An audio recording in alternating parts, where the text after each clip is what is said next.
جب سیدہ مطالبہ کرنے آئی تھی دربار میں تو انہیں دینے سے انکار کر دیا تھا۔ تو اس حوالے سے ہم نے اہل تشیع کے معروف عالم دین جن کا تعلق فقہ جعفریہ سے ہے اور ہمارے ہر دل عزیز ہیں، ہمارے پریویس کئی پروگرامز کی زینت بنتے آئے ہیں، میں نام لیے بغیر نہیں رہوں گا اور میں اپنے مہمان کی طرف اب جا رہا ہوں، میں معروف نام نہیں لیے بغیر رہوں گا، ایک ہی نام ہے، قبلہ علامہ حافظ سجاد علی زارعی۔ السلام علیکم۔ وعلیکم السلام ورحمۃ اللہ۔ قبلہ خیریت سے؟ الحمدللہ، آپ سنائیں کیسے؟ الحمدللہ۔ قبلہ کافی عرصے بعد آپ کے ساتھ پروگرام ہو رہا ہے۔ جی جی آپ کے ساتھ اسی اسٹوڈیو میں ہم نے جی جی ماضی میں 3 پروگرامز کیے تو ہمارے چینل پر جی پوسٹڈ ہیں اور عوام کو بہت پسند آئے تھے۔ تو عوام کی ہمیشہ خواہش ہوتی ہے کہ آپ اپنے چینل پر جنید رحمان آفیشیل پر قبلہ سجاد علی زارعی صاحب کو بلاتے رہا کریں، کیونکہ سجاد علی زارعی صاحب کا دلائل دینے کا جو انداز ہے ایک منفرد ہے اور ایک بڑا خوبصورت انداز ہے۔ وہ انداز اس لیے ہے کیونکہ آپ اپنے جو بیشتر دلائل ہیں وہ قرآن مجید اور تفسیر ائمہ اہل بیت علیہ السلام سے پیش کرتے رہتے ہیں، اور یہ انداز آپ کو دوسرے جو ہمارے اہل تشیع کے جو علماء سے ان سے بالکل جو ہے وہ الگ آپ کی شخصیت کو اجاگر کرتا ہے۔ نہیں، الحمدللہ ہمارے علماء بہت اچھے ہیں۔ میں تو ایک چھوٹا سا طالب علم ہوں، یہ آپ کی محبت ہے مومنین کی جو اس قابل سمجھتے ہیں مجھے۔ ویسے جہاں تک بات ہے قرآن کی، تو اکثر اوقات یہی ہوتا ہے کہ پوری ملت اسلامیہ میں قرآن کو سب سے مقدم سمجھا جاتا ہے، تو بہتر یہی رہتا ہے کہ ہم قرآن سے ہی دلائل دیں، کوشش کرتے ہیں۔ بہرحال جو ناقص علم چھوٹا سا اللہ رب العالمین نے دیا ہے، ساری عنایت جو ہے محمد و آل محمد علیہ السلام کی ہے، بس اللہ کا فضل ہے۔ بس آپ سے یہ دعا ہے کہ دعا کیا کریں ہمارے لیے کہ جو بھی ہم باتیں کرتے ہیں بالکل وہ سننے والوں کے لیے مفید ہیں۔ جزاک اللہ۔ اچھا قبلہ، آج کا جو موضوع ہے وہ انتہائی اہم موضوع ہے اور تاریخ اسلام کا یہ موضوع اختلافی بن گیا، اور اس موضوع سے ویسے تو خلافت کے مسئلے سے ہی شیعہ سنی تفریق کا آغاز ہو جاتا ہے، لیکن یہ بھی ایک اہم موضوع ہے جس میں شیعہ سنی تفریق پائی جاتی ہے۔ قبلہ، آج کا جو موضوع ہے وہ ہے باغ فدق، جاگیر فدق۔ اہل سنت اور اہل تشیع کے مابین اس باغ فدق کا جو مسئلہ ہے یا باغ فدق کا جو تنازع ہے، اس میں شدید اختلاف پایا جاتا ہے، اور دونوں مکتب ایک دوسرے کی بات، ایک دوسرے کے دلائل کو ماننے کو تیار نہیں۔ تو فیصلہ یہ ہوا کہ یہ چیز ہم نے اللہ کی عدالت پر دونوں مکتب نے چھوڑ دی کہ فیصلہ خدا کرے گا، خدا بہتر جانتا ہے، کیونکہ دونوں مکتب جو ہیں وہ اپنی اپنی جگہ پہ اٹل ہیں۔ تو قبلہ، ہم چونکہ اس پوڈ کاسٹ کو کر رہے ہیں کہ آپ عوام الناس کے ذہنوں کو کھولیے گا اور عوام الناس کے آگے ایسے دلائل رکھیے گا تاکہ لوگ سوچنے پر ایک دفعہ پھر مجبور ہوں کہ تاریخ اسلام میں جاگیر فدق کے معاملے میں کیا ہوا تھا۔ تو سب سے پہلے آپ ہمیں یہ بتائیے گا کہ باغ فدق کا تاریخی پس منظر کیا ہے؟ جی، بسم اللہ الرحمن الرحیم۔ اصل میں جو آپ نے بات کہی اللہ کے فیصلے کی، تو اللہ نے تو اپنا فیصلہ سنا دیا ہے، قرآن میں موجود ہے، بس یہ ہے کہ اللہ کے فیصلے کو قبول کرنے کی بات۔ تو جو آپ نے سوال کیا ہے باغ فدق کے حوالے سے، تو یہ جو یہودی لوگ تھے، یہ یعنی انہوں نے رسول اللہ صلی اللہ علیہ وآلہ وسلم کی رسالت کا اقرار تو نہیں کیا، لیکن انہوں نے یہ کہا کہ ہم یہودی رہیں گے اور ہم یہ اپنا جو باغ ہے باغ فدق آپ کے حوالے کرتے ہیں، اس کا نصف حصہ رسول اللہ صلی اللہ علیہ وسلم نے، کیونکہ وہ اب یہ اپنی تمام تر چیزیں رسول اللہ صلی اللہ علیہ وآلہ وسلم کے حوالے کرنے کے بعد انہی باغوں کے اندر بطور مزدور کام کر رہے تھے، جس کا یعنی جو فصل اترتا تھا آدھا وہ لیتے تھے، آدھا رسول اللہ صلی اللہ علیہ وآلہ وسلم کے پاس جاتا تھا، اور رسول اللہ صلی اللہ علیہ وآلہ وسلم اسے اپنے تمام تر جو بھی امور ہیں اس کو انجام دیتے تھے، جس میں ان کی اپنی فیملیز تھیں اور سارے تمام تر معاملات، اور مسلمانوں کے جو بھی معاملات ہیں اس میں بھی رسول اللہ صلی اللہ علیہ وآلہ وسلم خرچ کرتے تھے۔ یہ وہ مال تھا جس کے بارے میں اللہ رب العالمین نے ذکر فرمایا ہے کہ وما افاء اللہ علی رسولہ منہم فما اوجفتم علیہ من خیل ولا رکاب ولکن اللہ یسلط رسلہ علی من یشاء واللہ علی کل شیء قدیر۔ یہ سورہ حشر کی آیت ہے کہ اللہ رب العالمین یہ فرما رہا ہے اس آیت کے اندر کہ اس کا خلاصہ میں آپ کو بتاؤں کہ یہ اس مال کو اللہ رب العالمین مال فے کہہ رہا ہے جو کہ بغیر جنگ کے ہاتھ آیا ہے، نہ اس میں کوئی گھوڑے دوڑائے گئے ہیں، نہ اس کے لیے تلوار چلائی گئی ہے، یہ اللہ رب العالمین نے رسول اللہ صلی اللہ علیہ وآلہ وسلم کو تسلط عطا کی، اور اللہ رب العالمین فرما رہا ہے کہ میں جسے چاہتا ہوں تسلط عطا کرتا ہوں اور میں ہر چیز پر قادر ہوں۔ اول چیز یہ کہ پہلی بات تو یہ ہے کہ یہ مال بغیر جنگ کے رسول اللہ صلی اللہ علیہ وآلہ وسلم کے ہاتھ آیا ہے، نہ اس میں تلوار چلی ہے نہ گھوڑے ہیں۔ اس کے بعد اب اللہ رب العالمین فرما رہا ہے کہ وما افاء اللہ علی رسولہ من اہل القری فللہ وللرسول ولذی القربی والیتامی والمساکین وابن السبیل۔ اب یہ اللہ رب العالمین فرما رہا ہے کہ یہ میرا ہے، میرے رسول کا ہے، اور ان کے اہل بیت کا ہے، یتیموں کا ہے، مسکینوں کا ہے، اور جو ابن السبیل ہیں ان کے بارے میں۔ اب یہ کیونکہ اللہ رب العالمین نے کہا کہ میرا ہے، میرے رسول کا ہے، پھر اس کے بعد نام آیا ہے اہل بیت علیہم السلام کا۔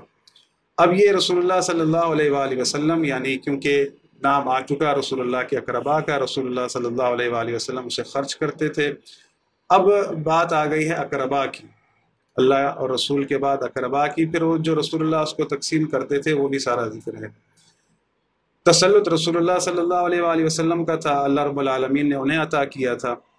اور ایک چیز یہ سمجھ لیں کہ سورہ انفال شروع ہوتی ہے کہ یسألونک عن الانفال قل الانفال للہ والرسول، یہ آپ سے انفال کے بارے میں سوال کرتے ہیں، تو آپ ان سے کہہ دیں کہ الانفال جو ہیں یہ اللہ کا ہے اور اس کے رسول کا ہے۔ یعنی غنیمت اور انفال میں فرق یہ ہے کہ غنیمت وہ ہے، مال غنیمت، جو آپ جنگ کرتے ہیں، دوران جنگ آپ کو جو دشمن سے مال ملتا ہے، اس میں وہ مجاہدین میں تقسیم کیا جاتا ہے، اس میں مسلمانوں کا حصہ ہوتا ہے، جو اس میں شریک ہوتے ہیں ان میں سارا کا سارا تقسیم کیا جاتا ہے۔ پھر اس میں بھی جو ہے اللہ رب العالمین فرماتا ہے کہ وَاعْلَمُوا أَنَّمَا غَنِمْتُم مِّن شَيْءٍ فَأَنَّ لِلَّهِ خُمُسَهُ وَلِلرَّسُولِ وَلِذِي الْقُرْبَى وَالْيَتَامَى وَالْمَسَاكِينِ، تو اس میں بھی اللہ کے رسول اور ذی القربیٰ کا ذکر ہے۔ یہ تو ہو گیا۔ اس کے علاوہ بھی جو ہمارے پاس مکتبہ تشیع میں ہے کہ جو بھی ہمارا اپنا مال ہوتا ہے، جو بھی ہم کماتے ہیں، سال بھر کا خرچ اس کا خمس ادا کرتے ہیں، تو اللہ رب العالمین نے اسے واجب قرار دیا ہے کہ مسلمان اپنا خمس ادا کریں، اور خمس میں بھی آپ کو پتہ ہے کہ وہ کس کا حصہ ہے۔ تو یہ جو میں نے آپ نے سوال کیا کہ باغ فتح آیا کیسے، تو وہ تو میں نے آپ کے سامنے وضاحت کی کہ بغیر کسی جو ہے جنگ اور جدال کے آیا رسول اللہ صلی اللہ علیہ وآلہ وسلم کے پاس۔ اب یہ رسول اللہ صلی اللہ علیہ وآلہ وسلم کے پاس تھا، تو رسول اللہ صلی اللہ علیہ وآلہ وسلم اس کو تصرف کرتے تھے، ان کے ہاتھ میں تھا سارا۔ پھر رسول اللہ صلی اللہ علیہ وآلہ وسلم کیونکہ آئے ہیں دنیا میں لوگوں کو ظلمات سے نکال کر نور میں داخل کرنے کے لیے، اور اللہ کے رسول صلی اللہ علیہ وآلہ وسلم کو ہر چیز وعدے کر کے بیان کرنا ان کی ذمہ داری ہے، تاکہ لوگ مشکل میں نہ پڑیں۔ رسول اللہ صلی اللہ علیہ وآلہ وسلم نے اپنی زندگی میں ہی اس باغ میں سے جو بی بی فاطمۃ الزہرا کا حصہ تھا ان کو لکھ کر عطا کر دیا تھا۔ اور اللہ رب العالمین نے بھی سورہ اسراء میں اس کو فرمایا ہے کہ وَآتِ ذِی الْقُرْبَى حَقَّهُ وَالْمِسْكِينَ وَابْنِ السَّبِيلِ، کہ اپنے اقربا کو ان کا حق ادا کر دو۔ اور یہ آیت سورہ اسراء میں موجود ہے، جسے یہ کہہ کر یعنی ٹھکرایا جاتا ہے کہ یہ مکے میں اتری ہے، لیکن اس کا آپ پس منظر پڑھیں گے تو یہ آیت ہے تو مکی صورت میں، لیکن یہ مدینہ میں نازل ہوئی ہے۔ اچھا، نازل مدینہ میں ہوئی ہے۔ اور اول بات یہ ہے کہ جو لوگ اعتراض کرتے ہیں کہ یہ مکہ میں نازل ہوئی ہے اور یہ معاملہ سارا مدینے کا ہے، تو ٹھیک ہے آیت نازل ہوئی ہے، لیکن موجود تو ہے نا، موجود تو ہے، منسوخ تو نہیں ہوئی نا، منسوخ نہیں۔ اب جب رسول اللہ صلی اللہ علیہ وآلہ وسلم کے پاس مال ہوگا، ایک چیز آئے گی تو ہی عطا کریں گے نا، کیونکہ ان کا جو اپنا مال تھا، وہ تو مکے میں رہ گیا تھا۔ آپ کو سارے تاریخی پس منظر پتہ ہیں کہ رسول اللہ جب ہجرت انسان کرتا ہے تو پیچھے کچھ نہیں چھوڑتا۔ جب رسول اللہ مکہ چھوڑ کے جا رہے تھے تو کچھ اٹھایا تو نہیں تھا وہاں سے انہوں نے، جو بھی ان کا مال تھا۔ اب جب ان کے پاس وہ چیز ہوگی تو ہی وہ دیں گے نا، حکم تو موجود ہے نا۔ یہ بہانہ کی آیت جو ہے اس مکی صورت میں ہے تو لہذا بنتا نہیں ہے، یہ اصلاً بنتا نہیں ہے، اس سوال ہی بس ہے۔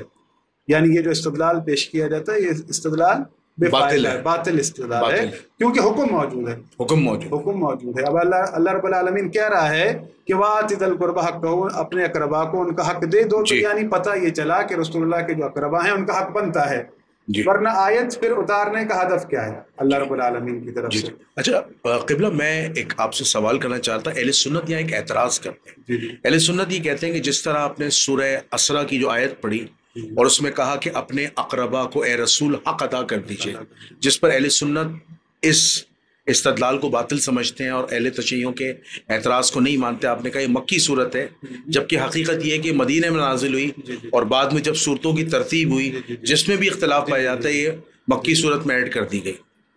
تو اہل سنت والجماعت کا ایک بڑا سخت اعتراض ہے کہ رسول اللہ صلی اللہ علیہ وآلہ وسلم کا جو یہ فدق کا معاملہ ہے، جو فدق کی پراپرٹی ہے جسے جاگیر فدق بھی کہتے ہیں، باغ فدق بھی کہتے ہیں، دراصل یہ رسول اللہ کی ذاتی ملکیت نہیں تھی بلکہ یہ فے تھا. اور فے جو ہوتا ہے وہ صدقہ ہوتا ہے، اور یہ جو پراپرٹی ہوتی ہے وہ ٹرسٹی لینڈ ہوتی ہے جس پر حق جو ہوتا ہے وہ امت کا ہوتا ہے. بالکل آپ ٹھیک. تو اس پر رسول اللہ صلی اللہ علیہ وسلم کا نہ کوئی ذاتی حق تھا. ہاں اس سے جو فائدہ ہوگا اس اقرامہ میں اہل بیت بھی ہوں گے، مساکین بھی ہوں گے، مسافر بھی ہوں گے، انصار بھی ہوں گے، مہاجرین بھی ہوں گے، اور ان سے آگے آنے والے لوگ بھی ہوں گے. تو لہٰذا رسول اللہ کی ذاتی پراپرٹی قرار دینا اور پھر کہنا یہ سیدہ کو نام کر دی گئی تھی، تو اہل سنت کہتے ہیں یہ اہل تشیعوں کا باطل نظریہ ہے. اس حوالے سے آپ کیا کہیں گے؟ دیکھیں میری بات سنیں نا، آیت کے اندر واضح ہے کہ اس کے حصول میں تمہارا کوئی شیئر نہیں، نہ تم نے گھوڑے دوڑائے ہیں نہ تم نے تلوار چلائی. یہ اللہ کا ہے، اس کے رسول کا ہے اور ان کے اقربا کا ہے. یہ بات واضح آیت کے اندر موجود ہے، تو اس کو ٹرسٹ کہنا یہ بہت عجیب سی بات لگی مجھے. کہ دوسری بات یہ کہ رسول اللہ صلی اللہ علیہ وآلہ وسلم پر تو صدقہ حرام تھا، ان کے آل پر صدقہ حرام تھا. اب آپ یہ بتائیں کہ آل رسول صدقہ کیسے کھائیں گے جو چیز ان پر حرام ہے؟ یہ بڑا اہم سوال آپ نے اٹھایا. یہ تو آپ پڑھ لیں، بخاری مسلم میں بھی یہ حدیث موجود ہے. ایسا نہیں ہے کہ شیعوں کے پاس لکھی. اگر یہ صدقہ ہے تو صدقہ تو پھر اہل بیت پہ حرام ہے. دوسری بات یہ کہ آپ کتنی بھی باتیں کریں تو میں یہ آپ سے کہوں گا کہ امیر المومنین کو بی بی فاطمہ الزہرا کو کیا یہ بات پتہ نہیں تھی؟ اگر ایسا ہوتا تو وہ ڈیمانڈ ہی کیوں کرتے؟ اول چیز یہ ہے کہ رسول اللہ، میں نے آپ کے سامنے عرض کیا کہ رسول اللہ صلی اللہ علیہ وآلہ وسلم، دیکھیں مذاق بات نہیں ہے. جب رسول اللہ صلی اللہ علیہ وآلہ وسلم چیزوں کو مبہم چھوڑیں گے تو کیسے کام بنے گا؟ رسول اللہ صلی اللہ علیہ وآلہ وسلم، ان کے اہل بیت اگر رسول اللہ کی باتوں سے، اللہ کے دین سے غافل ہیں تو پھر آپ سوچ لیں کہ آپ پورے دین اسلام پر سوالیہ نشان اٹھا رہے ہیں، رسول اللہ کی وصیت پر سوالیہ نشان اٹھا رہے ہیں کہ رسول اللہ جن کو اپنے بعد امت کے لیے راہ ہدایت چن رہے ہیں کہ اگر چاہتے ہو گمراہ نہ ہو تو میں تمہارے درمیان قرآن اور اہل بیت چھوڑے جا رہا ہوں. وہ اہل بیت قرآن کو بھی ٹھیک طرح سے نہیں جانتے اور رسول اللہ کی باتوں کو بھی ٹھیک طرح سے نہیں جانتے. تو آپ خود سوچیں کہ رسول اللہ نے یہ جو اپنا فیصلہ سنایا، جو وصیت کی ہے، اس وصیت کا ہدف کیا تھا؟ ہمیں وہ افراد دیے جن کو اتنا نہیں پتا تھا کہ ہم رسول اللہ کے وارث نہیں ہیں، یہ مال فے جو ہے یہ صدقہ ہوتا ہے. یہ باتیں جو ہے ان کا کوئی بھی جواب نہیں دے سکتا. بالکل. اب رہی بات کہ پہلے بھی میں نے آپ کے پروگرام میں یہ سوال اٹھایا تھا کہ دیکھیں اول جو چیز ہے ابتدا کیا ہے؟ ہمیں ایک چیز کو سمجھنا ہوگا. رسول اللہ صلی اللہ علیہ وآلہ وسلم کے بعد یہ کہا گیا کہ نبیوں کی میراث نہیں ہوتی، نہ وہ وارث بنتے ہیں نہ بناتے ہیں. جو وہ چھوڑ جائیں وہ صدقہ ہے، وہ صدقہ ہے. یہ حضرت ابو بکر نے فرمایا، یعنی ان کا ترکہ نہیں ہوتا. ترکہ نہیں. ٹھیک ہے. اب یہ قرآن ہے میرے سامنے، میں سرچ میں نکال لیتا ہوں، آیت نمبر بھی بتا دیتا ہوں کہ اکثر وہ میرے اس میں رہتی ہے. یہ سورہ نساء آیت نمبر 33 ہے. اللہ رب العالمین فرما رہا ہے وَلِكُلٍّ جَعَلْنَا مَوَالِيَ مِمَّا تَرَكَ الْوَالِدَانِ وَالْأَقْرَبُونَ وَالَّذِينَ عَقَدَتْ أَيْمَانُكُمْ فَآتُوهُمْ نَصِيبَهُمْ إِنَّ اللَّهَ كَانَ عَلَى كُلِّ شَيْءٍ شَهِيدًا. اور جو مال ماں باپ اور رشتہ دار چھوڑ کر جائیں دنیا سے تو حقداروں میں تقسیم کر دو. ہم نے ہر ایک کے حقدار مقرر کر دیے ہیں، اور جن لوگوں سے تم نے عہد کیا ہے ان کو بھی ان کا حصہ دے دو. بے شک خدا ہر چیز کو جاننے والا ہے، ہر چیز اس کے سامنے ہے. اللہ رب العالمین فرما رہا ہے وَلِكُلٍّ جَعَلْنَا مَوَالِيَ مِمَّا تَرَكَ الْوَالِدَانِ وَالْأَقْرَبُونَ. ہم نے ہر ایک کے حقدار مقرر کر دیے ہیں. اس کل کے اندر سے مجھے انبیاء نکال کر دیں. کیسے نکالیں؟ اہل سنت پر یہ بڑا آپ صحیح کہہ رہے ہیں اعتراض بن سکتا ہے. کیا آپ اس آیت سے انبیاء کو ہٹا سکتے ہیں؟ ہاں، کہ انبیاء شامل نہیں ہیں؟ جعلنا وکلن کلن میں سب آتا ہے. دوبارہ دہرا رہا ہوں, سورہ نساء آیت نمبر 33. جی. وَلِكُلٍّ جَعَلْنَا مَوَالِيَ مِمَّا تَرَكَ الْوَالِدَانِ وَالْأَقْرَبُونَ, ہم نے ہر ایک کے حقدار مقرر کیے ہیں, ہر ایک کے حقدار مقرر کیے ہیں. اس میں پیغمبر بھی شامل ہے. اس کل میں سے مجھے انبیاء کیسے نکال کر دیں گے؟ اگر اس کل میں سے کوئی انبیاء نکالنے والا آ جائے کوئی آپ کے سامنے, کوئی محقق, تو ضرور میرے ساتھ بٹھائیے گا. بالکل صحیح, کیونکہ یہ پروگرام تو چل رہا ہے, سننے والے سنیں گے. اللہ رب العالمین نے آیت اتاری ہے اور کہہ رہا ہے میں نے ہر ایک کے حقدار مقرر کر دیے ہیں. اب یہ بات کہ نبیوں کا کوئی وارث نہیں ہوتا, کیا یہ آیت سے نہیں ٹکرا رہا؟ بالکل, یہ حدیث قرآن سے ٹکرا رہی ہے. تو بھائی اگر اللہ بات کل کی کر رہا ہے تو اگلی آیت میں اللہ کہہ دیتا انبیاء اس سے مبرہ ہیں, ان کی وراثت نہیں ہوتی. ان کی وراثت, لیکن انبیاء کی وراثت ہوتی ہے.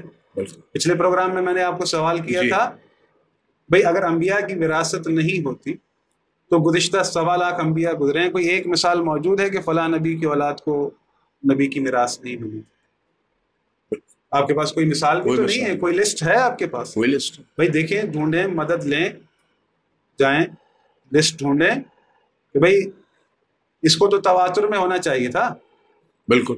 بھئی ایک مثال ہمیں مل جاتی کہ بھئی فلاں نبی کی بھی اولاد کو میراث نہیں ملی تھی, تو ہم بولنے جیسے ہوتے نہیں. اب جب بی بی فاطمہ الزہرا سلام اللہ علیہا سے کہا گیا کہ نبیوں کی میراث نہیں ہوتی, تو ان کو دکھایا جاتا, بتایا جاتا دیکھیں بی بی فلاں نبی کی اولاد کو بھی نہیں ملی تھی میراث, فلاں کو بھی نہیں ملی تھی, اور آپ بھی کیونکہ حالانکہ اس آیت کو تو بی بی نے پیش کیا وہاں, وَلِكُلٍّ جَعَلْنَا مَوَالِيَ مِمَّا تَرَكَ. اہل سنت کہتے ہیں کہ بی بی جو ہے وہ تو خاموش ہو گئی تھی. کس نے کہا؟ بخاری کے اندر لکھا ہے. نہیں, وہ غلط استدلال ہے.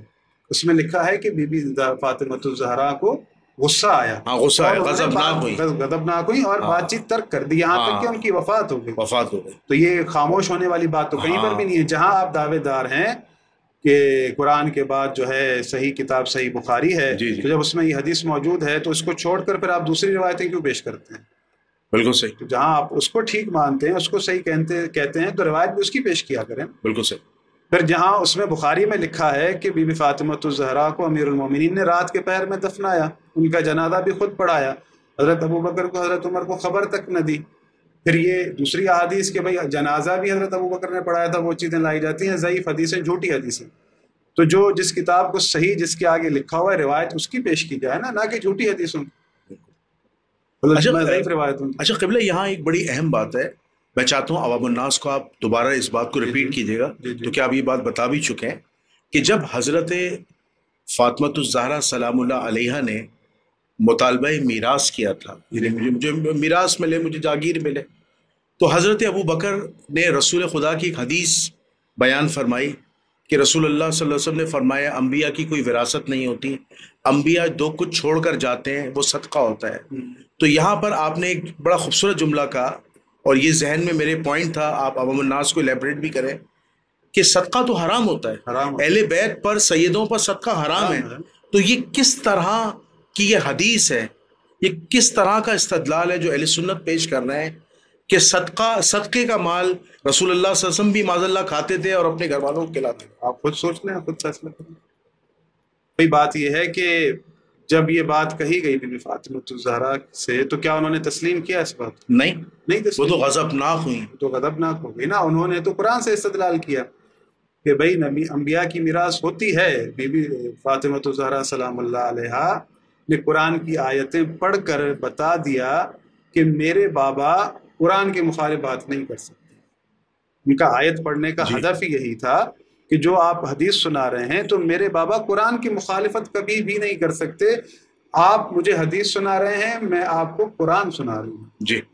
اور قرآن سنانے کا ہدف یہی تھا کہ اگر آپ یہ حدیث سنا رہے ہیں, میں آپ کو قرآن سنا رہی ہوں, تو آپ میرے بابا کو قرآن کے مخالف کھڑا کر رہے ہیں. اور یہ ممکن نہیں ہے. یہ تقریباً آنے والی تمام نسلوں کے لیے ایک راہ ہدایت ہے سمجھنے کے لیے کہ جس طرح سے رسول اللہ صلی اللہ علیہ وآلہ وسلم نے فرمایا تھا کہ میری کوئی بات اگر قرآن کے مخالف ہو تو اسے دیوار پہ مار دو. بالکل صحیح. تو بی بی وہی عمل کر رہی تھی وہاں پر. بالکل.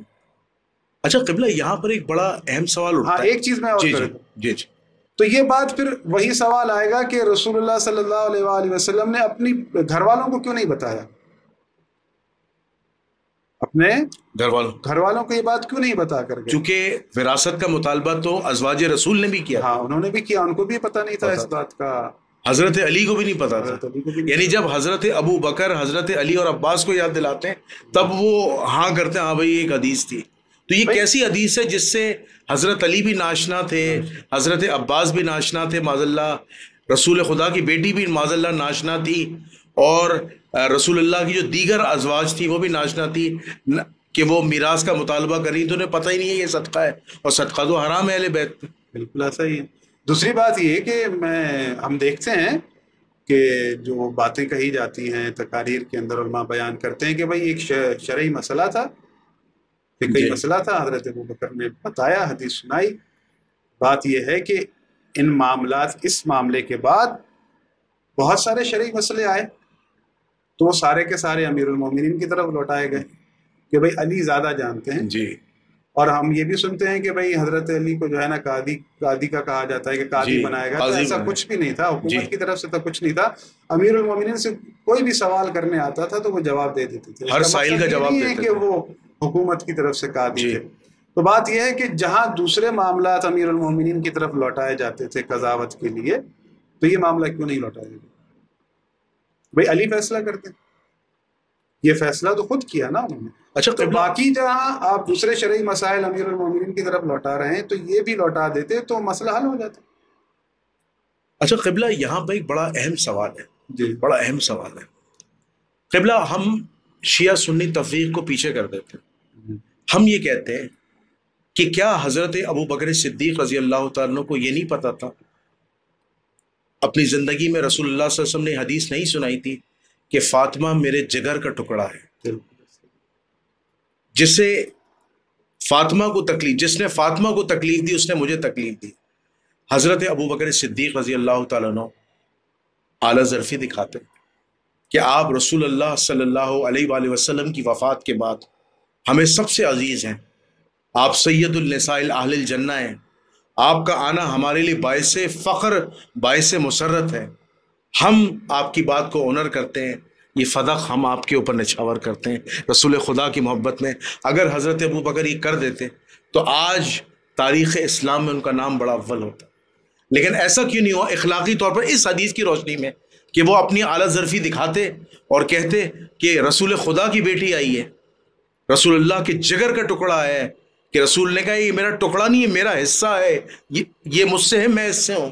جیسے آپ یہ کرتے ہیں، ایسا کیوں نہیں ہے؟ نہیں دیکھیں، اول چیز تو یہ ہے کہ اس بات کی نوبت ہی کیوں آئی.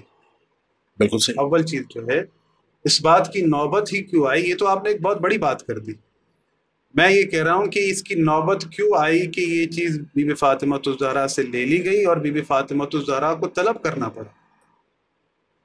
میں تو یہ کہہ رہا ہوں یہ نوبت ہی نہ آتی. بالکل. اول چیز آپ یہ فیصلہ کریں کہ رسول اللہ کے بعد رسول اللہ کے اہل بیت زیادہ عالم ہیں یا دوسرے افراد. حالانکہ اہل سنت کے اندر بھی عقیدہ رائج ہے، بہت ایک بڑا مکتب ہے جو کہتا ہے کہ امیر المومنین افضل ہیں تمام صحابہ سے. بی بی فاطمہ اہل بیت کو افضل سمجھتے ہیں، جی، ان کی جو ہے وہ افضلیت کے قائل ہیں. تو افضلیت کس بنا پر ہے؟ بھئی ان کے پاس علم ہے، ان کے پاس شجاعت ہے، ان کے پاس حکمت ہے، قتال ہے، جہاد ہے ان کا، اللہ رب العالمین تقویٰ ہے. بالکل فرمایا. تو یہ ساری چیزیں ان کے اندر ہیں. تو بات یہ ہے کہ یہ جب فضیلت کا معیار آپ یہ چیزیں رکھتے ہیں، اور یہ دہرا رہا ہوں اس جملے کو دوبارہ کہ جو بھی فرد، جو بھی عالم، جو بھی مفتی صاحب یہ کہتا ہے کہ بھئی نبیوں کی میراث علم ہوتی ہے، تو بھائی رسول اللہ کا علم منتقل ہوا ہے اہل بیت علیہ السلام. آپ کے بقول کہ نبی کی میراث علم ہوتی ہے ان کے اہل بیت میں. اب رسول اللہ کا علم منتقل ہو گیا ان کے اہل بیت میں. اگر وہ ان کے اہل بیت کہہ رہے ہیں یہ چیز میری ہے، تو پھر وہ علم رسول اللہ کہہ رہا ہے، تو تب بھی آپ پھنستے ہیں، پھر تو ہمارا اور یقین بڑھ جاتا ہے کہ فدق بی بی کا ہی ہے. بالکل صحیح. یہ تو ہمارے اور حق میں ہے، ہمارے فائدے میں. اگر کوئی یہ کہتا ہے کہ نبی کی میراث علم ہوتی ہے، تو علم ہم پوچھتے ہیں کہاں گیا، تو کہتے ہیں ان کے اہل بیت میں. بھئی اگر ان کے اہل بیت میں گیا ہے، منتقل ہوا ہے، وہ کہہ رہے ہیں یہ چیز میری ہے، تو پھر وہ علم رسول اللہ کہہ رہے ہیں۔ بے شک تو بات جو ختم ہو علم گئی۔ رسول اللہ کا وارث ہے، جس کے پاس علم رسول اللہ ہے، وہ اگر کسی چیز کا مطالبہ کر رہا ہے تو وہ عین حق ہے۔ عین حق۔ میں یہ کہہ رہا ہوں کہ اس چیز کی نوبت ہی نہ آتی، کیونکہ جو تصرف، جو چیز بی بی فاطمہ الزہرا سلام اللہ علیہا کے پاس تھی، وہ رسول اللہ صلی اللہ علیہ وآلہ وسلم کی دی ہوئی تھی۔ بالکل۔ اور یہ لینا در حقیقت یہ ایک میری نظر میں کہ رسول خدا کے اہل بیت علیہ السلام سے ایک طرح کی ایک زیادتی تھی، اچھا قبلہ اور یہاں ان کو دوبارہ مانگنا پڑا۔ بالکل یہ ہم تو صرف اس پہ روتے رہے کہ انہیں مانگنا پڑا۔ جی۔ اب دیکھیں نا کہ بھائی یہ کہا گیا کہ جس طرح رسول اللہ خرچ کرتے تھے اسی طرح ہم خرچ کریں گے۔ ہم خرچ کریں۔ بات یہ ہے کہ بی بی فاطمہ الزہرا سے اور امیر المومنین سے بڑا کوئی صادق و امین مجھے دکھا دیں جو اس کو خرچ کرتے ویسے جیسے رسول اللہ کرتے۔ بے شک تاریخ اسلام میں ہمیں کوئی نظر نہیں آتا۔ یہ وہ شخصیتیں ہیں کہ جن کے لیے اللہ رب العالمین فرما رہا ہے کہ وَيُطْعِمُونَ الطَّعَامَ عَلَى حُبِّهِ مِسْكِينًا وَيَتِيمًا وَأَسِيرًا بے شک انما نطعمکم لوجہ اللہ لا نرید منکم جزاء ولا شکورا، کہ یہ ویطعمون الطعام یعنی اطعام کرتے ہیں حالانکہ انہیں خود طلب ہے، کھانا بنا ہے، روٹی بنائی ہے، بھوک بھی ہے، لیکن سوال ہی در پر آیا اپنی دے دی اسے۔ بالکل۔ اب جس طرح سے رسول اللہ اس کو خرچ کرتے تھے، اب اسی دیانت کے ساتھ آپ مجھے دکھا دیں کہ مولا علی اور بی بی فاطمہ الزہرا سے بڑھ کر کوئی ایسا دکھا دیں کہ جو ویسے ہی خرچ کریں جیسے رسول اللہ کرتے۔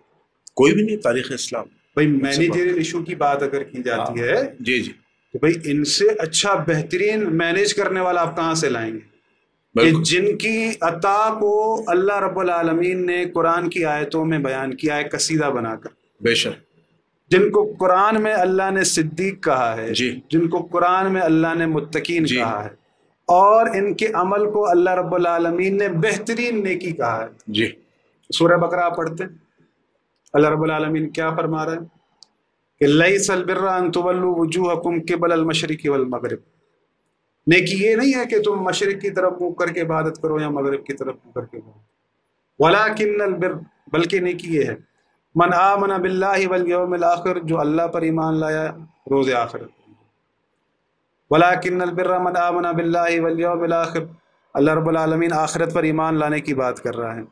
پھر اس کے بعد اللہ رب العالمین کیا کہہ رہا ہے کہ لیس البر ان تولوا وجوہکم قبل المشرق والمغرب ولکن البر من آمن باللہ والیوم الآخر والملائکۃ والکتاب والنبیین وآتى المال علی حبہ، ملائکہ پر، کتابوں پر، نبیوں پر ایمان رکھتے ہیں، وآتى المال علی حبہ، اور جو مال ان کے پاس ہے باوجود یعنی چاہتے ہیں کہ خود اسے خرچ کریں یا کھائیں، علی حبہ ذوی القربیٰ، اپنی حب ہونے کے باوجود بھی کسے دیتے ہیں؟ ذوی القربیٰ والیتامیٰ والمساکین وابن السبیل والسائلین وفی الرقاب والموفون الصلاۃ وآتوا الزکوٰۃ، یہ ساری چیزیں کہ اللہ عہدوں کو وفا کرتے ہیں، بالکل نماز کو قائم کرتے ہیں، زکوٰۃ کو ادا کرتے ہیں، یعنی عہدوں کو وفا کرنے کی بات ہے۔ جب ان کے اوپر مصیبت آ جاتی ہے تو اس پر صبر کرتے ہیں۔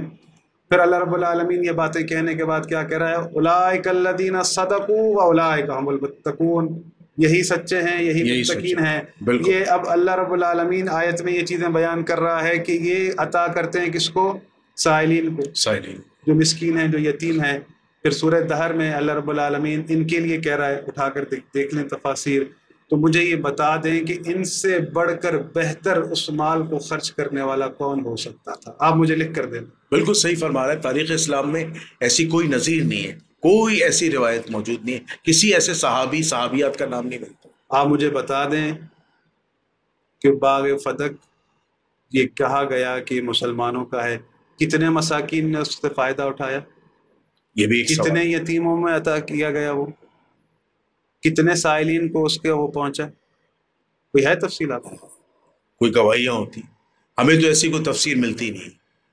بھائی یہ کہا جاتا ہے کہ یہ حکومت وقت جو ہے غریبوں، مسکینوں اور ناداروں کو دیتی تھی۔ آپ اٹھا کر دیکھ لیں تاریخ، حضرت عثمان کے دور میں کسے ملا ہے؟ وہ تو فتح چھین لیا گیا تھا، مروان کو دے دیا گیا۔ پھر آپ خود فیصلہ کر لیں، تو پھر یہ اگر امت کا تھا تو امت کو کیوں نہیں دیا؟ آج بھی امت کا ہی ہے نا۔ بقول آپ کی؟ اب تو سعودی گورنمنٹ کا ہے. بھائی ایک کھجور بھی آپ کو حصے میں ملنی چاہیے نا. ملتی ہے؟ نہیں, کیوں نہیں ملتی؟ کیونکہ اب تو وہاں سعودی عرب میں تو شریعت نام کی کوئی چیز ہی نہیں ہے. بھائی بس باتیں آپ کے سامنے باتیں اچھا سر. جی جی. اچھا قبلہ یہاں ایک بڑا اہم اعتراض ہے. وہ اعتراض مکتب تشیعوں کا ہے جو میں آپ سے ڈسکس کر رہا ہوں. میں چاہتا ہوں کہ آپ شیعہ سنی تفریق سے ہٹ کر قرآنی معاملات میں ایسی مثال قائم کر دیں, کوئی ایسی دلیل دے دیں جو مسلمانوں کے لیے مشر راہ ہو. حضرت ابو بکر جو ہے انہوں نے سیدہ کائنات کو یہ حدیث سنائی. حدیث کیا سنائی کہ میں نے رسول اللہ سے سنا ہے کہ ہم انبیاء کی کوئی وراثت نہیں ہوتی, ہم انبیاء جو کچھ چھوڑ کے جاتے ہیں وہ صدقہ ہوتا ہے. اس کے بعد ہمیں یہ پتہ چلتا ہے کہ سیدہ کائنات جو ہیں ان کے دلائل کو نہیں مانا گیا وہ دربار سے, یا اگر وہ دربار میں نہیں گئی تھی بقول اہل سنت کے حضرت عائشہ کے ذریعے اپنی میراث کا وراثت کا پیغام بھیجا تھا, تو حضرت ابو بکر نے منع کر دیا تھا. آپ غضبناک ہوئیں, ناراض ہوئیں, ترک تعلق ہوئیں, اور آپ نے ترک ملاقات کر لی اور کہا کہ یہ حضرات حضرت ابو بکر عمر میرے جنازے پہ شریک نہ ہو. اور حضرت علی ان کے وصال کے بعد, ان کی شہادت کے بعد بقول اہل تشیعوں کے انہیں رات کی تاریکی میں ان کی وصیت کے مطابق دفن کر دیتے, اور ان کی نماز جنازہ میں کوئی خلیفہ وقت, خلیفہ اول دوم کوئی نہیں ہوتا, اور نہ ان کے چاہنے والے ہوتے ہیں. یہ تاریخ یہاں ختم ہو جاتی. لیکن اس کے بعد اہل سنت کے یہاں ایک اور محاذ کھڑا ہوتا ہے. ہمیں جب صحیح مسلم میں ایک روایت ملتی ہے, اس روایت میں ہم دیکھتے ہیں کہ جب بنو نذیر کی جائیداد کا دوبارہ تذکرہ ہوتا ہے, صحیح مسلم کی روایت ہے 4577 کہ جس میں حضرت عمر رضی اللہ تعالیٰ کے سامنے حضرت عباس بن عبد المطلب اور حضرت علی کے درمیان ایک تنازع ہوتا ہے, ایک باغ کہہ لیں یا ایک جائیداد کہہ لیں جو رسول اللہ صلی اللہ علیہ وسلم کے دور میں عطا ہوتی ہے. اس میں حضرت عباس بقول اہل سنت کے صحیح مسلم کی روایت کے کہ حضرت علی پر طعن کرتے ہیں کہ اس غاصب, اس خائن, اس غادر سے جو ہے میری جان چھڑوائیں اور اس کا فیصلہ کر دیں. تو وہاں حاضرین میں حضرت عثمان بھی, حضرت طلحہ بھی اور حضرت سعد بن ابی وقاص یہ لوگ موجود ہوتے ہیں. تو وہ کہتے ہیں ہاں ان کا فیصلہ کر دیں. تو اس کے بعد حضرت عمر رضی اللہ تعالیٰ حضرت علی حضرت عباس کو یاد دلاتے ہیں کہ ایک وقت ایسا بھی تھا کہ جس طرح آپ علی کو خائن اور غادر اور غاصب کہہ رہے ہیں, اسی طرح آپ حضرت ابو بکر کو بھی سمجھتے تھے کہ جب آپ اپنی جو ہے وہ سمجھ لیجئے رسول اللہ کی بیٹی کا مطالبہ کرنے آئے, اور یہ علی بن ابی طالب اپنی زوجہ کی میراث کا مطالبہ کرنے آئے تھے, اور حضرت ابو بکر نے کہا تھا کہ ہم انبیاء کی کوئی وراثت نہیں ہوتی, ہم جو کچھ چھوڑ کے جاتے ہیں وہ صدقہ ہوتا ہے. تو اس وقت حضرت ابو بکر نے ایک جملہ کہا تھا, وہ جملہ قابل غور ہے, اہل سنت بتاتے نہیں ہیں. اہل سنت کیا واضح اس روایت میں لکھا ہے کہ حضرت ابو بکر نے حضرت علی اور عباس بن عبد المطلب کے آگے دعویٰ کیا تھا کہ میں خلیفۃ الرسول ہوں, میں رسول اللہ کا جانشین ہوں. جملہ آیا الا ولی الرسول. تو اب اہل سنت تو یہ کہتے ہیں کہ رسول اللہ صلی اللہ علیہ وسلم نے قرطاس کے موقع پر کسی کو اپنا خلیفہ نہیں بنایا, کوئی وصیت نہیں کی, بغیر وصیت کر کے اس دنیا سے چلے گئے. تو حضرت ابو بکر صدیق نے کس شرعی حیثیت سے اپنے آپ کو حدیث نمبر 4577 میں جانشین رسول کا, اس کی وضاحت چاہیے. نہیں, یہ جو آپ نے حدیث سنائی, آپ نام لے گئے حضرت ابو بکر کا, یہ حضرت عمر کے لیے جہاں تک مجھے یاد ہے. اصل میں اس میں پہلے حضرت ابو بکر کی بات آئی تھی, پھر حضرت عمر کی آئی. ایسا ہے کہ جہاں تک مجھے یاد آ رہا ہے جی جی کہ حضرت اگر میں آپ کہیں تو پڑھ دوں حدیث. جی جی میں آپ کو بتاتا ہوں خلاصہ اس کا. حضرت عباس اور مولا علی جی یعنی جو حضرت عمر کے پاس, تو باہر غلام سے نے بتایا حضرت عمر کو کہ علی عباس آئے. تو جیسے ہی داخل ہوئے تو حضرت عباس نے مولا علی کی طرف اشارہ کر کے کہا کہ میرا اور ان کا فیصلہ کر دیجیے, اور کچھ ایسے نازیبہ جملات الفاظ کے. تو حضرت عمر نے کہا کہ یہ جو آپ حضرت علی کو کہہ رہے ہیں اشارہ کر کے, ان کو نہیں کہہ رہے, آپ مجھے کہہ رہے ہیں, آپ دونوں مجھے ایسا سمجھتے ہیں, اور مجھ سے پہلے حضرت ابو بکر کو بھی ایسا سمجھتے ہیں. لیکن رسول اللہ کے بعد حضرت ابو بکر ولی بنے اور انہوں نے جو کیا وہ ٹھیک کیا، اور ان کے بعد جو میں نے کیا وہ بھی ٹھیک کیا۔ اس میں حدیث میں، اس روایت میں یہ الفاظ آپ کو ملیں گے کہ جب دونوں آئے تھے تو لکھا ہوا ہے اس میں کہ فدق کے مطالبے کے لیے۔ جی ایک بات یہ بھی پتہ چلی کہ حضرت ابو بکر کے بعد بھی حضرت عمر سے فدق کا مطالبہ کیا گیا حضرت علی کے۔ اس میں یہ جملہ بھی آپ کو ملے گا کہ حضرت علی اپنی زوجہ کا حصہ مانگنے آئے تھے، اور حضرت عباس اپنے یعنی بھتیجے یعنی رسول اللہ صلی اللہ علیہ وسلم کی طرف سے حصہ مانگنے آئے تھے۔ تو انہوں نے یہ کہہ کر کہ نبیوں کی میراث نہیں ہوتی، آپ کو ابو بکر نے بھی نہیں دیا تھا، یہ میں بھی آپ کو نہیں دے سکتا، جو انہوں نے کیا وہی میں کروں گا۔ اس وقت وہ ولی تھے، اب میں تمہارا ولی ہوں، ٹھیک ہے۔ یعنی اس ولی سے مراد انہوں نے یہ کہا کہ میں حاکم ہوں، کیونکہ اس کا تصرف حاکم کے پاس ہوتا ہے، تو اس کو وہ وضاحت کر رہے تھے۔ اچھا، یہاں پہ مولانا داؤد راز نے لفظ ولی کا جو ترجمہ کیا ہے نا وہ جانشین کیا ہے، تو یہاں پر حضرت عمر اور حضرت ابو بکر کیسے یہ دعویٰ کر سکتے ہیں کہ ہم جانشین رسول ہیں؟ دیکھیں وہ اپنے بننے پر دعویٰ کر رہے ہیں کہ ہمیں امت نے بنایا ہے، تو ہم اہل سنت کے موقف کے خلاف ہے یہ۔ ہاں، کیونکہ دیکھیں اہل سنت کا یہ موقف ہے کہ اجماع امت سے حضرت ابو بکر خلیفہ بنے، ان کو بٹھایا گیا مسند رسول اللہ صلی اللہ علیہ وآلہ وسلم پر، تو وہ مسند کے جانشین ہوئے اس حوالے۔ لیکن رسول اللہ نے تو خلیفہ نہیں بنایا، تو کیا ان کا یہ دعویٰ کرنا ٹھیک تھا کہ میں جانشین رسول ہوں؟ نہیں، یہ تو غلط تھا نا، کہ جانشین رسول وہ ہوتا ہے جس کو رسول بنا کر جائے۔ جی، جانشین رسول وہ ہوتا ہے جسے رسول اللہ خود بنا کر جائیں یا جس کا نام لے کر جائیں۔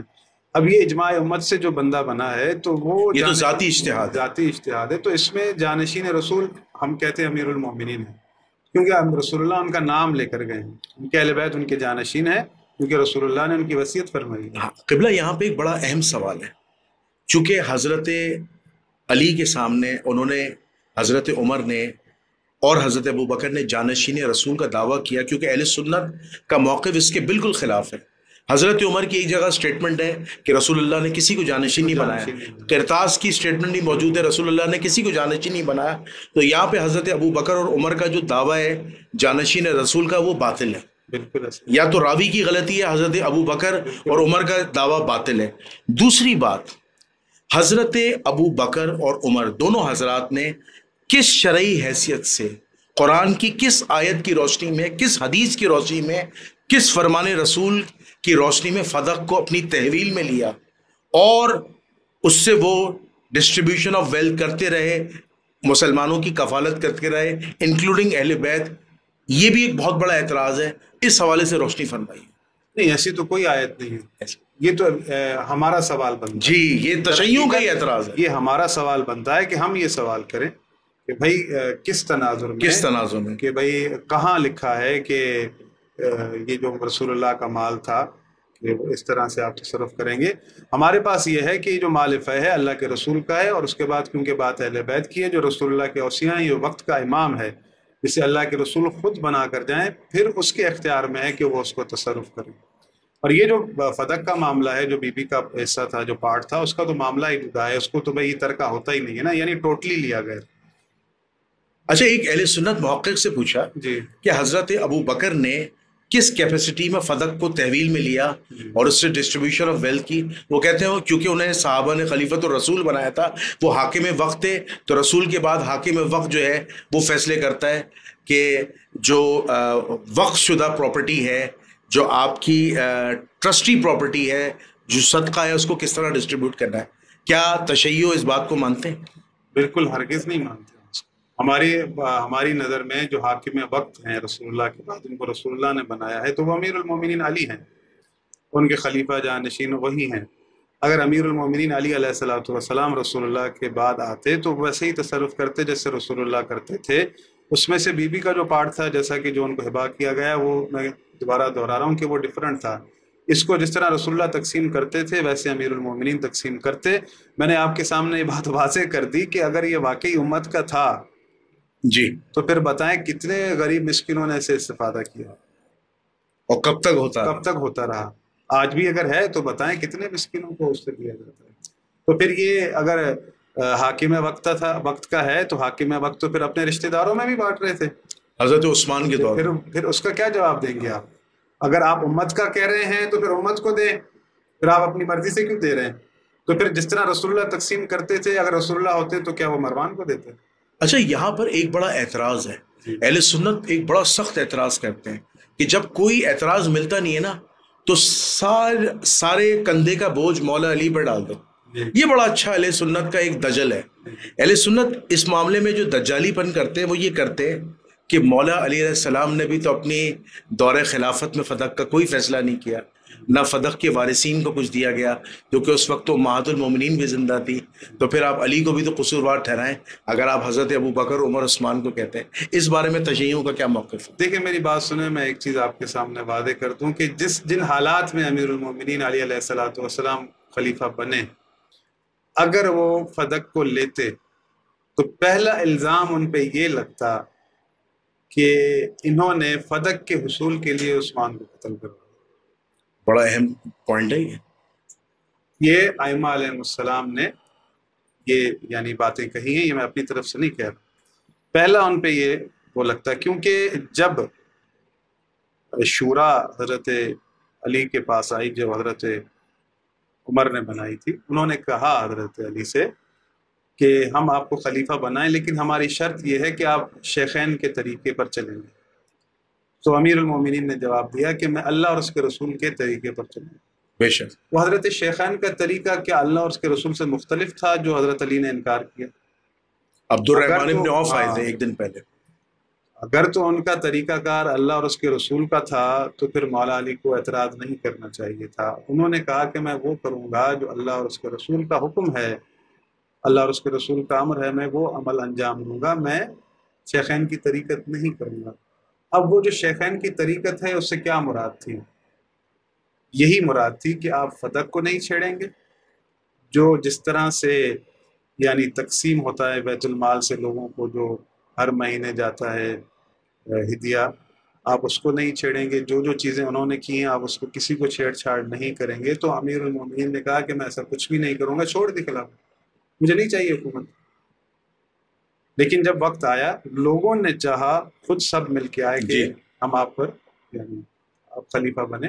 اس وقت بھی امیر المومنین نے یہی کہا تھا کہ پہلے مجھ میں کیا کمی تھی جو اب ایک نئی چیز آ گئی. تو انہوں نے کہا کہ بھائی اب امیر المومنین نے دیکھا کہ بھائی لوگ خود آئے ہیں، اب یہاں میں قبول نہ کروں تو مجھ سے سوال ہوگا. جب امیر المومنین بن گئے تو میں نے آپ کو پہلی وجہ تو یہ بتا دی. دوسری وجہ ہے بہت ساری وجوہات ائمہ معصومین علیہ السلام نے بیان کی ہیں. دیکھیں فدق جو ہے آج بھی لوگوں کو ہدایت کرتا ہے. دنیا میں جتنے بھی لوگ کنورٹ ہوتے ہیں شیعت میں، ابھی بھی بہت سارے کنورٹ ہو رہے ہیں. کسی کی بھی آپ اسٹوری سن لیں، مولانا اسماعیل دیوبندی کی کسی کی آپ اسٹوری سن لیں تو بھائی آپ کیوں کنورٹ ہوئے؟ تو پہلا جواب یہ دے گا بھی فاطمہ الزہرا سلام اللہ علیہ کی مظلومیت کی وجہ. اچھا علامہ صاحب، پوڈ کاسٹ ختم کرنے سے پہلے میں ایک اور آخری سوال کرنا چاہتا ہوں تاکہ آپ عوام الناس کو پراپر گائیڈ کریں. فدق کا ہمارا ٹاپک چل رہا ہے کہ جس طرح حضرت ابو بکر نے حضرت فاطمہ الزہرا سلام اللہ علیہ کو فدق دینے سے انکار کر دیا تھا کہ یہ صدقہ ہوتا ہے، اور صدقہ جو ہوتا ہے وہ ذاتی ملکیت رسول خدا کی نہیں ہوتی، تو آپ کو اس میں سے کوئی حصہ نہیں ملے گا. تو اگر اس چیز کو دلیل بنایا جاتا ہے تو یقیناً حضرت ابو بکر نے جو جائیداد کی تقسیم ہے وہ اپنی بچیوں میں بھی نہیں کی ہوگی، اپنی اولادوں میں نہیں کی ہوگی. اس حوالے سے اہل تشیعوں کا کیا نظریہ ہے؟ دیکھیں میں آپ کو صحیح مسلم کے اندر اور صحیح بخاری کے اندر دونوں میں یہ جملہ دکھا سکتا ہوں کہ جب بی بی فاطمہ الزہرا نے وراثت کا مطالبہ کیا، فدق کا اور مال فی کا، خیبر کے خمس کا، تو یہ جملہ آپ کو میں دکھا سکتا ہوں کہ کچھ بھی دینے سے حضرت ابو بکر نے انکار کیا. کوئی چیز بی بی فاطمہ الزہرا سلام اللہ علیہ کو نہیں دی گئی جس بات پر وہ غضبناک ہوئی. اب یہ جو آپ بات کر رہے ہیں، سوال کر رہے ہیں، یا جو سوال کیا جاتا ہے کہ اپنی بیٹیوں کو بھی تو نہیں دیا یا رسول اللہ کی دیگر ازواج کو بھی نہیں دیا گیا، تو یہاں پر میں آپ کو ایک چیز دکھانا چاہتا ہوں اگر اجازت دیں تو. بیٹا یہ ریک میں سے مسلم جلد 2 اٹھانا، تو اس میں آپ وہ خود پڑھیں اور پھر فیصلہ کریں کہ کیا ہے.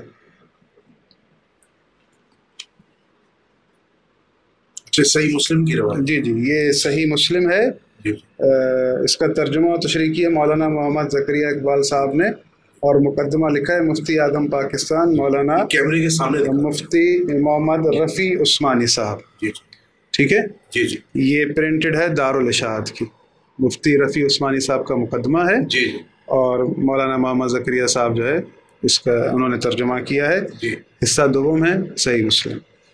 اب یہ صحیح مسلم کے اندر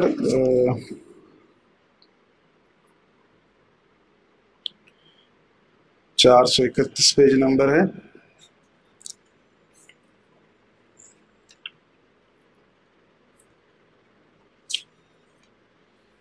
یہ حدیث آپ خود پڑھیں.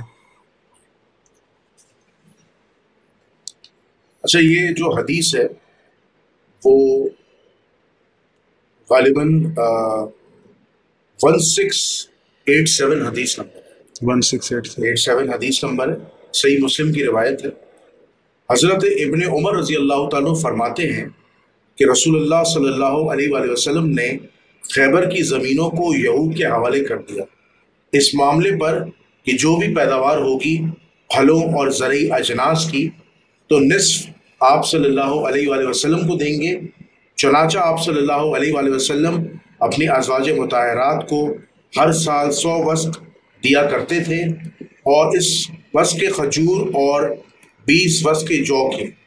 جبکہ حضرت عمر فاروق رضی اللہ تعالیٰ والی خلافت ہوئے تو خیبر کی زمینیں تقسیم کر دی گئیں، اور نبی صلی اللہ علیہ وسلم کی ازواج کو یہ اختیار دیا گیا کہ وہ چاہیں تو ان کے لیے بھی زمین اور پانی کا حصہ الگ کر دیا جائے، یا چاہیں تو حسب سابق اس حصہ زمین کی پیداوار اور وسق کی صورت میں انہیں دے دیا جائے. اس پر ازواج رسول کی مختلف رائے سامنے آئیں. بعض نے زمین اور پانی کا حصہ الگ لے لیا، اور بعض ہر سال پیداوار وسق کی صورت میں لینے کو اختیار کیا. چنانچہ حضرت عائشہ اور حضرت حفصہ رضی اللہ تعالیٰ عنہ نے زمین اور پانی کا حصہ الگ لے لیا تھا. اب یہ کتاب المساقات والمزارعی، یہ اپنا باب کا نام ہے اوپر، کتاب المساقات والمزارعات. ٹھیک ہے، بالکل یہ باب کا نام ہے. یہ حدیث لکھی ہے، اس میں آپ نے خود پڑھا کہ جب حضرت عمر والی خلافت ہوئے، خود یعنی خلیفہ بنے، تو انہوں نے یعنی اعلان کیا کہ یہ یا تو جیسے آپ کو ملتا ہے حصہ ویسے لیں، یا آپ اپنی زمینیں لے لیں. اب یہ جو بخاری اور مسلم کی میں نے پہلے بات کی کہ جب بی بی فاطمہ الزہرا نے طلب کیا تو ان کو کچھ بھی دینے سے انکار کیا گیا. کہا کہ یہ امت کا ہے، وہ صدقہ ہوتا ہے، اور آپ بھی اسی میں سے کھائیں گے، یعنی ہم آپ کو دیں گے، آپ کا خرچ جو بھی ہے کھانے پینے کا، آپ خود کچھ بھی نہیں کر سکتے. تو سوال یہ ہے کہ جب حضرت ابوبکر نے منع کیا، نہیں دی زمین، تو پھر حضرت عمر جب خلیفہ بنے ہیں تو انہوں نے زمینیں بھی دی ہیں اور پانی بھی الگ کر کے دے دیا ہے. تو پھر بات یہ ہے کہ حضرت ابوبکر کے الفاظ موجود ہیں کہ میں تو وہی کروں گا جو رسول اللہ کرتے تھے، تو پھر اس کو پچھلی حالت پر ہی رہنے دیا جاتا. یہ زمینیں دینا اور پانی الگ کر کے دینا. اب آپ جواب دیں. سر قبلہ، پہلی بات تو یہ ہے کہ اگر ہم پہلے خلیفہ کی بات کی طرف جائیں تو انہوں نے تو واضح کہا تھا کہ رسول اللہ نے ارشاد فرمایا تھا کہ انبیاء کی کوئی وراثت نہیں ہوتی، انبیاء کے مال کی کوئی تقسیم نہیں ہوتی. انبیاء کے مال جو ہے ان کے انتقال کے بعد، انبیاء کے وصال کے بعد، وہ چیز جو ہے وہ صدقہ ہو جاتی ہے، اور صدقے پر جو حصہ ہوتا ہے وہ امت کا ہوتا ہے.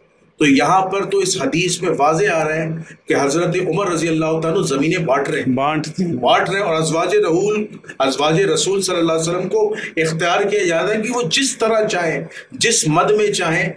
اچھا، نام موجود ہے، نام حضرت عائشہ اور حضرت حفصہ کے، انہوں نے زمین بھی لے لی اور پانی بھی اپنا الگ لے لی. یہاں سے دو باتیں سامنے آتی ہیں جی، کہ یا حضرت ابو بکر صدیق رضی اللہ تعالیٰ صحیح تھے یا غلط تھے، یا حضرت عمر فاروق رضی اللہ تعالیٰ صحیح تھے غلط تھے. دیکھیں یہ جملہ کہ میں وہی کروں گا جو رسول اللہ کرتے تھے، تو پھر یہ زمینیں کیوں دی گئی؟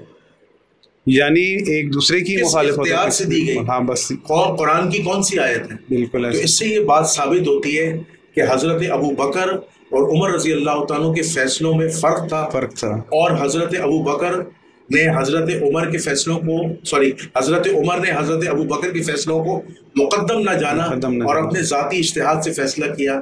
میں سمجھتا ہوں کہ اس معاملے میں عوام الناس خود فیصلہ کرے کہ آیا اللہ کے رسول کی بیٹی کو ایک طرف حق نہ دیا جانا اور ایک طرف رسول خدا کی ازواج کو حضرت عمر زمینیں بانٹ رہے ہیں۔ میں سمجھتا ہوں عوام کے سامنے ہم نے صحیح مسلم کی روایت پڑھ دی ہے، آپ لوگ عاقل لوگ ہیں، سمجھدار لوگ ہیں، فیصلہ کیجیے گا کہ اللہ کے رسول کی بیٹی کے ساتھ آیا زیادتی ہوئی تھی یا نہیں ہوئی تھی، یہ فیصلہ عوام کی عدالت۔ تو میں اس پوڈ کاسٹ کو اینڈ کرتا ہوں۔ دیکھیں، آج ہو سکتا ہے کہ میری بہت ساری باتیں آپ کو تلخ لگیں، آج آپ کو ایک نیا جنید الرحمن نظر آیا ہو کہ اس سے پہلے میں نے اتنے کھل کے ڈسکشن نہیں کیا تھا، لیکن دیکھیں ہم بھی انسان ہیں، ہم بھی جذبات رکھتے ہیں، ہم بھی تاریخ پڑھتے ہیں، ہم بھی تاریخ کی تلخ چیزوں کو باہر نکالتے ہیں، ہم بھی سچائی کو جاننے کی کوشش کرتے ہیں۔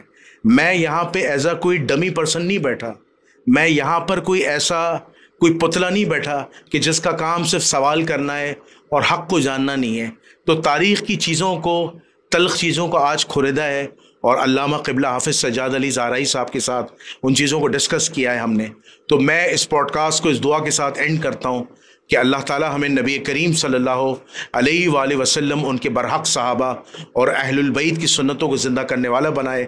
کل قیامت کے دن حضور علیہ الصلاۃ والسلام کے ہاتھوں سے حوض کوثر سے پانی نصیب فرمائے اور بغیر حساب کتاب کی جنت الفردوس میں داخلہ نصیب فرمائے۔ آپ کا میزبان جنید الرحمن اور مہمان خصوصی قبلہ علامہ حافظ سجاد علی زہرائی صاحب کو اجازت دیجیے۔ انشاءاللہ دوبارہ ایک نئے موضوع کے ساتھ حاضر ہوں گے۔ اس وقت تک کے لیے السلام علیکم ورحمۃ اللہ وبرکاتہ۔